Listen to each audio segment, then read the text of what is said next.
అయోధ్య రామ్లీలా ఆలయంలో భారీ కుంభకోణం జరిగినట్లు వెలుగులోకి వచ్చింది.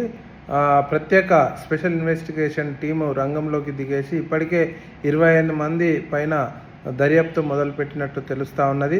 మొత్తానికి భారీ ఎత్తున కోట్ల రూపాయలు భక్తులు ఇచ్చిన విరాళాలతో పాటు భక్తులు సమర్పించిన బంగారు వెండి ఆభరణాలు కూడా మాయమైనట్లు, అదేవిధంగా సీసీ కెమెరాలు కూడా సాంకేతిక లోపంతో రికార్డు కాలేదని చెప్పేసి చెప్పడం పట్ల పలు అనుమానాలకు తావిస్తున్నది.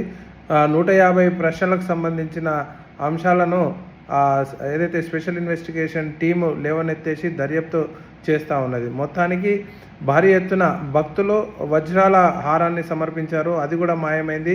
వెండి పాదుకలు సమర్పించారు, అవి కూడా మాయమయ్యాయి. 200 కోట్ల రూపాయల హుండీ కూడా మాయమైనట్లు విచారణలో తేలుతున్నది. ఇంకా మరింత విచారణ చేస్తే మరిన్ని అంశాలు బయటకు వస్తాయి.